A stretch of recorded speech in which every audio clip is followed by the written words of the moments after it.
నమస్కారం అందరికీ. ఇవాళ మనతో పాటు మన స్టూడియోలో డాక్టర్ ఆర్బి సుధా గారు ఉన్నారు. Celebrity astrologer and life coach అంటూ. మరి మొన్నటిదాకా మనం ఆగస్ట్ నెల ఫలితాలు ఇంకా 1 ఇయర్ ప్రెడిక్షన్స్ కూడా తెలుసుకున్నాం. కానీ ఇప్పుడు ఈ 6 మంత్స్ అంటే అప్కమింగ్ 6 మంత్స్ ద్వాదశ రాశుల వారికి ఎలా ఉండబోతుంది, వాటి పరిహారాలు ఏంటో మేడం అడిగి వివరంగా తెలుసుకుందాం. ఇప్పుడు ఆల్రెడీ ఇయర్లో 6 మంత్స్ అయిపోయినాయి. అంటే ఆల్రెడీ మీరు 1 ఇయర్ ప్రెడిక్షన్స్ చెప్పారు. బట్ అందరూ ఈగర్గా వెయిట్ చేస్తున్నారు ఈ 6 మంత్స్ ఏమవబోతుంది అనేది. ఆల్రెడీ 6 మంత్స్ అయిపోయింది. బట్ ఈ 6 మంత్స్ కూడా ఇంకేమైనా చేద్దాం, ఇంకెలా ఉండబోతుంది అందరికి అనేది పెద్ద కాన్సెప్ట్. సో అలా ఈ 6 మంత్స్ ద్వాదశ రాశి వారికి ఎలా ఉండబోతుంది తప్పక చేద్దాం. అది 6 మంత్స్ ఎలా ఉంది అనడానికి ఏంటంటే ఫస్ట్ మనం చూసుకోవాల్సింది గోచారం చూస్తాము. గోచార రీతిగా ఎలా ఉందో ఫస్ట్ చూద్దాం. మనకేమో మీన రాశిలో రాహు ఉన్నాడు. ఆయన ఇయర్ ఇంకా మూవ్ అవ్వట్లేదు. డిసెంబర్ తర్వాత కాదు, నెక్స్ట్ ఇయర్ 2025 కి అవుతుంది. ఎలాగో మనం చెప్పుకుందాం తర్వాత. అలాగే కుంభంలో శని ఏంటంటే రెట్రోగ్రేడ్ అయ్యి ఉన్నారు. ఆయనేమో నవంబర్ 15th కి డైరెక్ట్ అవుతున్నారు అనమాట.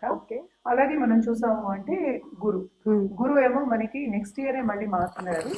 ఆయన ఇప్పుడు ఉండేది ఏంటంటే వృషభ రాశిలో ఉన్నారనమాట. అలాగే కేతు చూసామంటే కన్యలో ఉన్నారు. మేజర్ ప్లానెట్స్ ఇవి 4 ప్లానెట్స్ ఎక్కువ మాట్లాడుకుంటాం.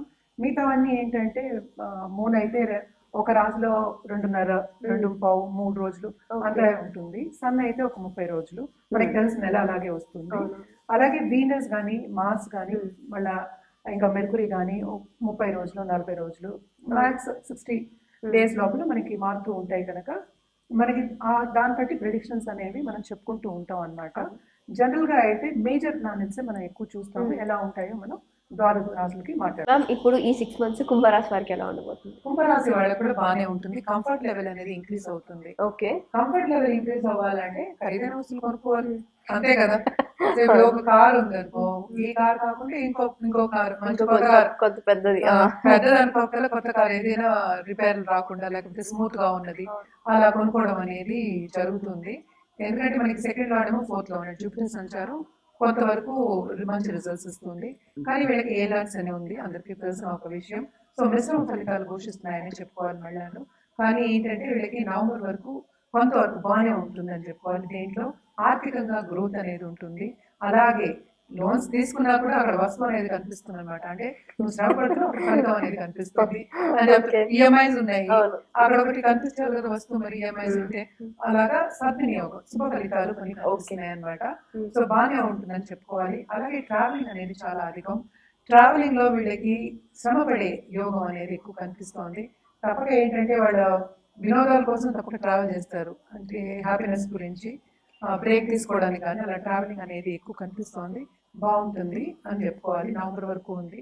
అలాగే రిలీజియస్ గా వీళ్ళకి గ్రోత్ అనేది కూడా ఎక్కువ కనిపిస్తోంది. ఎస్పెషల్లీ ఎప్పుడు మనకి సెప్టెంబర్ లో, ఆగస్ట్ ఎండ్ సెప్టెంబర్ లో. ఎందుకంటే సన్ దిగుతున్నారు కదా, మనకి సన్ సంచారం కూడా జరుగుతోంది. అప్పుడు బాగుంటుందని చెప్పుకోవాలన్నమాట.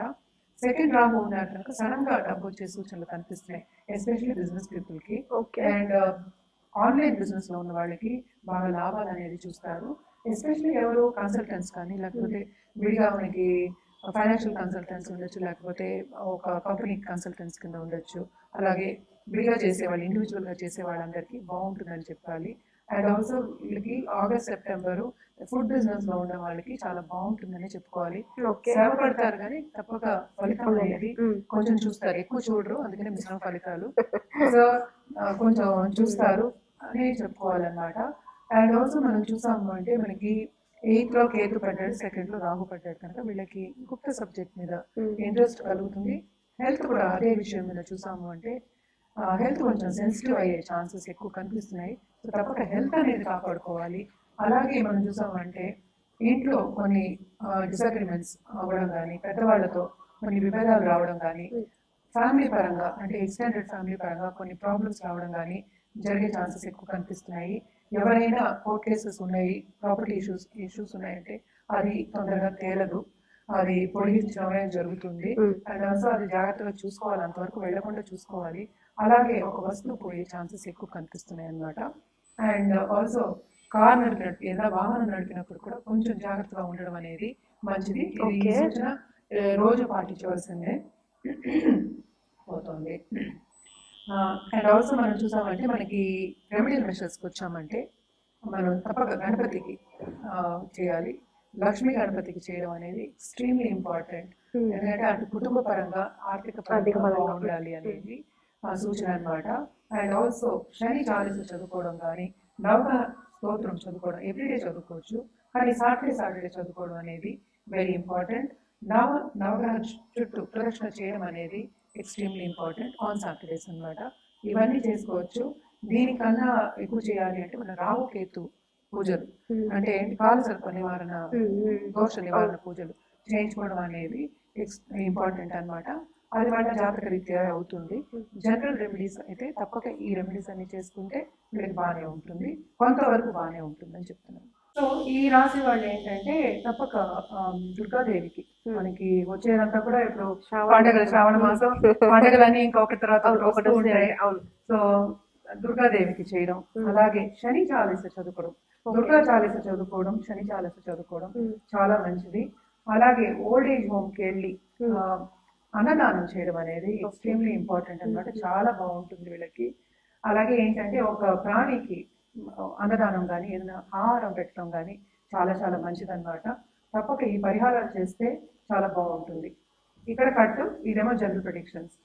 సో ఇదంతా బేస్డ్ ఏంటంటే మనం జనరల్ గా చెప్పుకుంటున్నాము, కానీ ఏదైనా సరే వ్యక్తిగత జాతకం మీద ఆధారపడి ఉంటుంది. మనకి ఏంటంటే కరెక్ట్ గా సొల్యూషన్ అనేది ఇవ్వడం కూడా జరుగుతుంది అనమాట. అంటే రెమెడియల్ మెషర్స్ అంటే ఏంటి, ఒక సొల్యూషన్ ఇచ్చినట్టే ఆ సొల్యూషన్ చేస్తే తప్పక వాళ్ళు ముందుకెళ్లే ఛాన్సెస్ ఎక్కువ కనిపిస్తాయి అన్నమాట. సో ఎవరైనా పరిహారాలు చేయాలి కరెక్ట్ గా వాళ్ళ జాతక రీత్యా చేయాలి అన్నప్పుడు, అలాగే ఒక జాతి రత్నం కావాలి, జాతి రత్నం వేసుకుంటాము, ఉన్నత స్థాయికి రావాలి అన్నవాళ్ళు కింద స్క్రోల్ అయ్యే ఈమెయిల్ ఐడి కానీ లేకపోతే నంబర్స్ కానీ సంప్రదిస్తే అన్ని వివరాలు చెప్పడం అనేది జరుగుతుంది. అలాగే అపాయింట్మెంట్ ఎప్పుడు సెట్ అవుతుంది, డైరెక్ట్గా వచ్చి కలవచ్చా లేకపోతే ఆన్లైన్ అపాయింట్మెంటా, ఇవన్నీ కూడా చెప్పడం జరుగుతుంది అనమాట. మన దగ్గర ఏంటంటే జమాలజిస్ట్ కూడా ఉన్నారు కనుక తప్పక మంచి జమ్ ఇవ్వడం జరుగుతుంది. అలాగే ఒక ఆభరణం చేయించి ఇవ్వడం కూడా జరుగుతుంది అనమాట. కింద స్క్రోల్ అయ్యే ఈమెయిల్ ఐడికి అలాగే వాట్సాప్ నంబర్కి సంప్రదించండి, అన్ని వివరాలు చెప్పడం అనేది జరుగుతుంది. జనరల్ గా మనం చేయవలసిన పరిహారాలు అన్ని రాసుల వాళ్ళకి చెప్తున్నాను ఇప్పుడు. సో పరిహారాల విషయానికి వస్తే కనుక తప్పక దుర్గాదేవికి ఏ అమ్మవారికైనా పూజ చేయడం అనేది మంచిది. అంటే ఏంటంటే అమ్మవారి రూపంకి తల్లి తర్వాతే కదా అందరూ. సో ఒక గాడెస్ అంటే ఏంటంటే తల్లి రూపానికి చేయడం అనేది చాలా మంచిది. అలాగే మనం ప్రకృతిని కూడా గాడెస్ కింద తీసుకుంటాము. అలాగే చాలా మందికి ఏంటంటే డబ్బు కావాలి అని ఉంటుంది, అంటే సంపద రావాలి, ఆర్థికంగా ఎదగాలని ఉంటుంది. సో ఈ మాసం ఎస్పెషల్లీ ఆగస్ట్ మాసం, మనం మాట్లాడుకునేది ఈ 6 months కి కదా, ఆగస్ట్ మాసం తప్పక దేవి పూజలు చేయడం చాలా మంచిది. సో ఈ ఆగస్ట్ నెల అంతా కాకుండా మనకు వచ్చేప్పుడు అన్ని ఫెస్టివల్స్ వస్తున్నాయి. తప్పక నెక్స్ట్ మార్చ్ అంటే ఏంటి మన ఉగాది వరకు ఒక్కొక్క నెల మనకి ఫెస్టివల్స్ వస్తూనే ఉంటాయి. సో పుణ్యక్షేత్రాలు ఎస్పెషలీ దేవి ఉన్న టెంపుల్స్ వెళ్ళి సందర్శించడం చాలా మంచిది. అలాగే పుణ్య నది స్నానం చేయడం కూడా చాలా మంచిది అనమాట, ఎస్పెషలీ శ్రావణ మాసంలో. అలాగే నవంబర్ డిసెంబర్ లో కూడాను మనకి ఎలాగో దేవి నవరాత్రులు కూడా వస్తాయి కనుక దేవిని పూజించడం అనేది చాలా మంచిది.